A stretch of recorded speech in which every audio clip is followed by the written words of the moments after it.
آج کا میرا جو دوسرا لیکچر ہے وہ ہے پاکستانی قومیت کا مسئلہ۔ پاکستانی قومیت کا مسئلہ ہم ڈسکس کریں گے اس کو کس نے لکھا ہے۔ اس کے سب سے پہلے مصنف کا نام اگر میں آپ کو بتاؤں تو مصنف کا نام ہے ڈاکٹر سید عبداللہ۔ ڈاکٹر سید عبداللہ کے بارے میں آپ کو چند باتیں بتاتی ہوں کہ ان کی پیدائش 15 اپریل 1906 کو ضلع مانسیرا میں ایک گاؤں میں ہوئی تھی جس گاؤں کا نام ہے منگلور، اور ان کی وفات ہوئی تھی 16 اگست 1986 کو۔ ابتدائی تعلیم آپ نے اپنے والد صاحب سے حاصل کی، یعنی گھر میں حاصل کی تھی، جتنی بھی ان کی ابتدائی تعلیم تھی انہوں نے اپنے والد سے حاصل کی تھی۔ انہوں نے پاکستانی قومیت کا جب مسئلہ بیان کیا ہے اس میں انہوں نے پاکستانی قومیت کے بارے میں کہا ہے کہ تمام عالم اسلام میں جہاں بھی مسلمان ہیں وہ سب مسلمان ایک ہیں، یعنی بحیثیت مسلمان جہاں بھی دنیا میں لوگ رہ رہے ہیں وہ بحیثیت مسلمان سب ایک ہیں، اور اس اعتبار سے تصور وطنیت انہوں نے ایک پیش کیا تھا۔ مغربی وطنیت کہتی ہے کہ نسلیں جدا ہیں، نسلیں بھی جدا ہیں اور قومیں بھی جدا ہیں۔ علامہ اقبال اس وطنیت کے خلاف ہیں۔ علامہ اقبال نے ایک ایسے وطن کا تصور پیش کیا ہے کہ جس میں ایک ایسی حکومت لوگ چاہتے تھے کہ جو یہاں پر رہتے ہوئے وطن کا تحفظ کر سکیں اور یہاں پر رہتے ہوئے وہ مسلمان جہاں کہیں بھی موجود ہیں دنیا میں، کسی کونے، کسی خطے، کسی ملک یا شہر میں رہتے ہیں تو اس ملک میں، اس وطن میں رہتے ہوئے ان کے تحفظ کے لیے، ان کے حقوق کے لیے بات کر سکیں، آواز بلند کر سکیں۔ اسلام اس وطنیت کے خلاف بات کرتا ہے جو مذہب کی بجائے قوم کو ترجیح دیتی ہے، ٹھیک ہے۔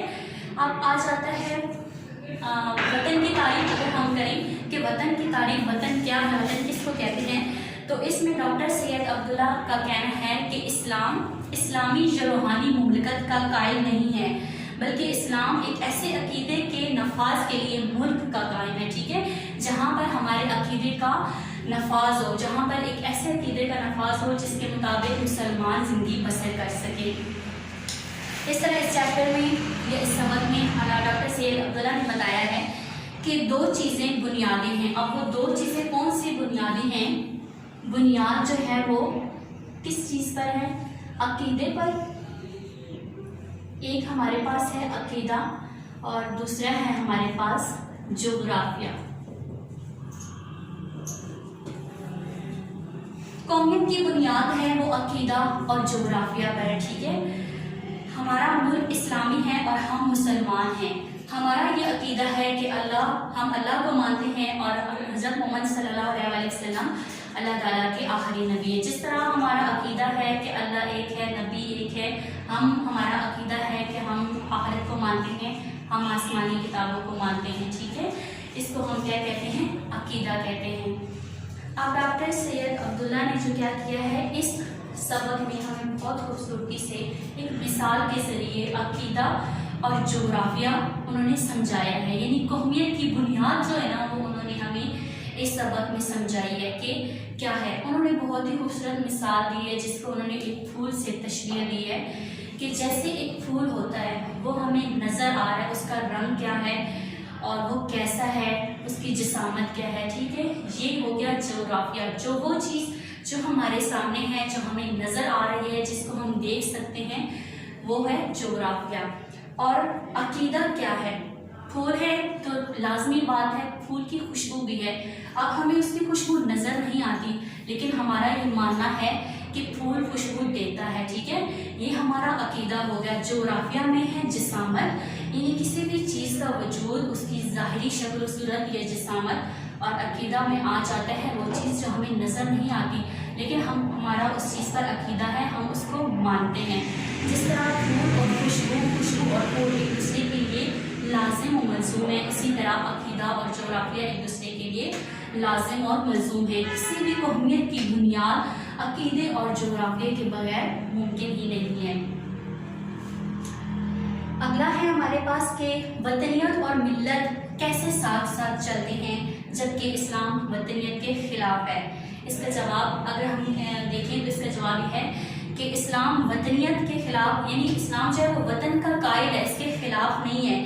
وہ جس وطنیت کے خلاف ہے یا جس وطن کے خلاف بات کرتا ہے وہ ہے مغربی وطنیت، وہ ہے یورپ کی وطنیت، جس کے خلاف علامہ اقبال نے بات کی، کیونکہ یورپ کی وطنیت ہے وہ رنگ نسل کو جو ہے ترجیح دیتے ہیں، رنگ اور نسل پہ بات کرتی ہیں اور اس پر قومیت کی بنیاد رکھتے ہیں۔ اسلام ایک ایسی وطنیت کے خلاف ہے، وہ وطنیت جس میں آپ سب سے پہلے دین کی بات کرتے ہیں، اپنے مسلمان بہن بھائیوں کی بات کرتے ہیں، پورے عالم اسلام کے لیے بات کرتے ہیں، تو ایسی وطنیت کے خلاف اسلام نہیں ہے، ایسی وطنیت کے خلاف علامہ اقبال نہیں ہے۔ اس میں ایک اور بہت ہی اہم نقطہ بیان کیا گیا ہے اور وہ ہے علاقہ پرستی اور قومیت۔ علاقہ پرستی، قومیت۔ اس میں بتایا گیا ہے کہ علاقہ پرستی کیا ہے اور قومیت کیا ہے۔ علاقہ پرستی میں ہمارے پاس نظریات محدود ہوتی ہیں، محدود نظریہ، ملت غیر محفوظ، تعصب، انفرادیت، نفاق۔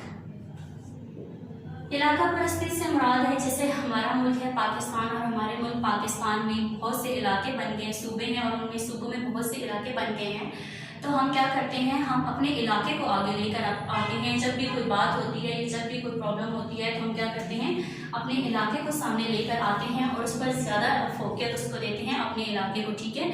تو پاکستان میں جیسے اگر ہمارے پاس، ہم پاکستان کو لے لیں تو پاکستان میں ہم جس ملک، جس ایریے میں رہتے ہیں، ظاہر بات ہے انسان جہاں پر پیدا ہوتا ہے، بڑا ہوتا ہے، اس علاقے سے، اس شہر سے اسے خاصی لگاؤ ہوتا ہے، تو ہم جو بھی سوچتے ہیں ہم اپنے علاقے کے بارے میں سوچتے ہیں، یعنی ہم یہ کہہ سکتے ہیں کہ ہم جو ہے اپنے علاقے کی پرستش کرنے لگ جاتے ہیں۔